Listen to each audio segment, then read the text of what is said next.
Assalomu alaykum hurmatli kuzatuvchilar, hurmatli obunachilar. Men favqulodda sizlarga chiqyapman. Bilasizlar, har qanday murojaatni olib chiqqanimdan keyin uni yechimi, uni keyingi holati bo'yicha sizlarga albatta ma'lumot berib o'taman. Bugungi beradigan ma'lumotim o'zingizlarning xabaringlar bor. Kecha qariyalar uyida qolgan bir onaxon haqida video post joylagan edim. Mana shu video postni qo'yib, ularning oila a'zolarini qidirdik va nihoyat bu masala bo'yicha ertalabdan mana shu holat bo'yicha mas'ul xodimlar viloyatda mahalla va qo'ni-qo'shnilar, nevaralari, xullas kalom qizlari, farzandlari aloqaga chiqishdi. Aslida bu video 2021-yil umuman boshqa masala bo'yicha Toshkentdan Andijonga borib jurnalistik surishtiruv olib borilgan vaqtda bo'lib o'tgan suhbat ekan. Bu suhbatning to'liq varianti umuman boshqa masalada va bu videoni yasab, qirqib boshqa umuman montaj qilib, umuman boshqacha holatga keltirib qo'ygan ayrim blogerlarni aybi ekan. Hurmatli, mana shunaqa videolar ishlab o'zini kontentini yurg'izaman, like yig'aman, prosmotr yig'aman degan maqsadni ilgari surib, shu yo'nalishda ijod qilayotgan ayrim chala blogerlar, chala jurnalistlar va chala qo'shtirnoq ichidagi internet vakillari.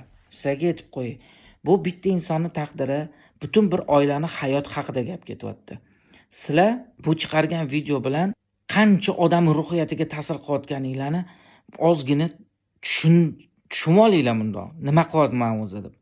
Bilar bilmas har xil narsa chiqarib, masalan, meni ruhiyatimga shunaqa yomon ta'sir qildiki, o'sha chiqqan joydan skachas qilib turib videoni men o'zim postimga joyladim. Yaxshiyam hali men chiroyli bisotimdagi gaplarim bilan video qilib, keyin u videoni qo'ymabman. Haliyam skachas qilib qo'yganman shu narsani. Endi bu yerda umuman boshqa masala. Sizlarga men hozir mana oila a'zolari bilan gaplashdik. Onaxon sog' salomat, chiroyli holatda o'z uyida, nabiralari bilan, farzandlari bag'rida, kelinlari bag'rida sog' omon chiroyli o'tirgan ekanlar. Assalomu alaykum hurmatli yurtdoshlar. Internet olamida yuradigan insonlar.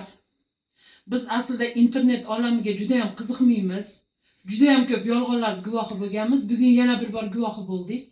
Biz Andijon tumani Asaka shahar Muqimiy ko'chasida yashaydigan, ko'p qavatli uyda yashaydigan fuqarolarmiz. Men shu Muqimiyda 25 yildan beri yashayman.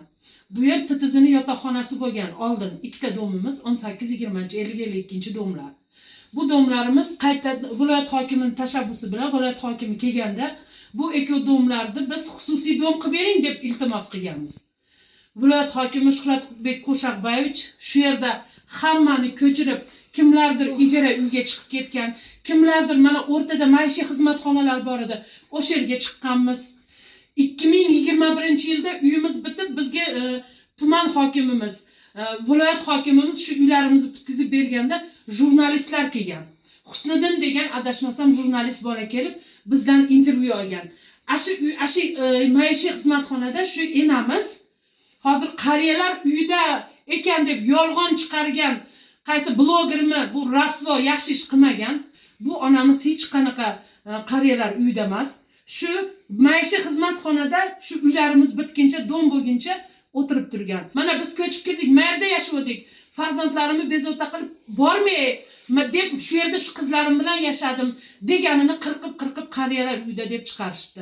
Hozir biz onaxonnikiga kirib, onaxonni uydaligini ko'rsatdik. Onaxonga manaqa ish bo'ldi deb aytmadik. Qon bosimlari bor, kasal bo'ladi.